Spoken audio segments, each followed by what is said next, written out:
دیکھو رب خود فرما سکتا تھا نا یہ واللہ احد، آپ اسی سے سمجھ لیں، رب فرما سکتا تھا نا کہ اللہ احد، اتنا بھی جملہ علماء کرام تشریف فرمائے، یہ جملہ بھی ٹھیک ہے، اللہ احد، اللہ ایک ہے، واللہ احد، وہ اللہ ایک ہے، یہ بھی جملہ ٹھیک ہے، قل هو اللہ احد کیوں فرمایا؟ کیوں فرمایا رب نے؟ یہ بھی ایک محبت کا انداز ہے کہ بھئی اپنی ذات کا، اپنی وحدانیت کا رب نے اعلان بھی زبان رسالت سے کروایا۔ ہمیں بتایا جا رہا ہے کہ کبھی بھی کوئی چیز بھی اپنی ذات کی طرف منسوب نہ کرو۔ اس وقت بندہ جہالت کی پہلی سیڑھی پر قدم رکھ لیتا ہے، جہالت کی پہلی سیڑھی پر قدم رکھ لیتا ہے جب وہ اپنے علم کا پہلا اعلان کرتا ہے۔ یہ اس کی جہالت کی سیڑھی کا پہلا قدم ہے جب وہ اپنے علم کا اظہار کرتا ہے، اور جو اپنی جہالت کا اقرار کرتا ہے یہ علم کا پہلا درجہ ہے۔ مجھے لا علم ہو گئی، ناقص علم، ہم ہیں ہی ناقص، کون ہے کامل؟ کوئی ہے دعویٰ کرنے والا؟ ہے ہی ناقص۔ ایک ناقص دوسرے ناقص کے کیا نقص نکالے گا؟ کیا نقص نکالے گا؟ ہے ہی جو کمزور، وہ دوسرے کی کمزوری کا کیا اعلان کرے گا؟ ہے ہی جو عیبدار، وہ دوسرے کے عیبوں کو کیا نکالے گا؟ کیا دکھائے گا؟ کیوں دکھائے گا؟ سرکار کا فرمانا المومن میرات المومن، مومن مومن کا آئینہ ہے، مطلب وہ آئینے میں اپنی شکل دیکھتا ہے اور شکل دیکھ کر اس میں عیب نکالتا ہے، تو کیا کر رہا ہوتا ہے؟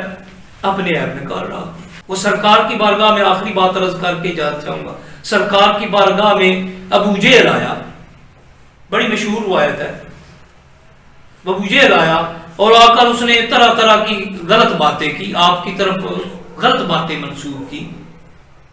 سرکار نے جواب میں ارشاد فرمایا کہ صدقتا، تو نے سچ کہا۔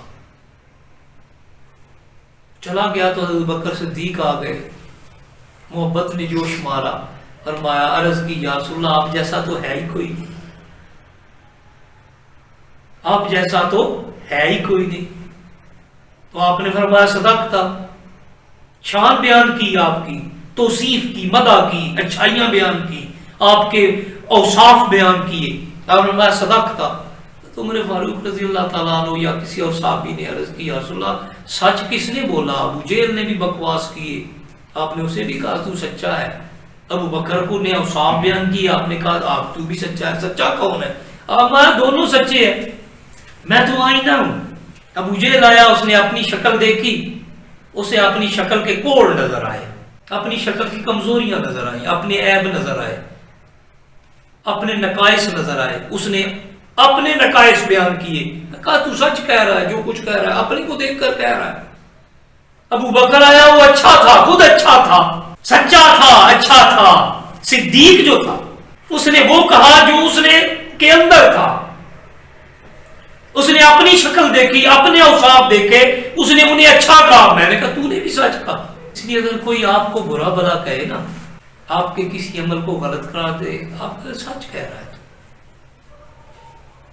تو سچ کہتا ہے۔ ہم تو بحث شروع کر دیتے ہیں، ہم تو شروع ہو جاتے ہیں آگے سے، تیری ایسی کی تیسی، تو کیسے سچا ہے؟ اسے اس کا اپنا آپ دکھانا شروع کر دیتے ہیں، اصل میں اسے اپنا آپ نہیں دکھا رہے ہوتے، ہم اپنا آپ دیکھ رہے ہوتے ہیں۔ کبھی سرکار کی بارگاہ میں سے کوئی بندہ ثابت کر دے کہ سرکار نے کسی کی برائیاں بیان فرمائی، آپ نے ابھی بیان کیا نا، ابو جہل کو بھی کہا کہ صدقتا، تو نے سچ کہا۔ کبھی سرکار نے کسی کو برا بلا کہا، کبھی سرکار نے کسی کو جھڑکا ہو۔ حضرت انس بن مالک 10 سال تک سرکار کی بارگاہ میں رہے، آپ فرماتے ہیں مجھے کبھی سرکار نے نہ نہیں کہا اور نہ کبھی کسی کی بات پر منع فرمایا۔ ذرا سوچئے گا۔ اس لیے ہم عیوب مت نکالیں، نقائص نہ نکالیں، ہم فضائل بیان کریں۔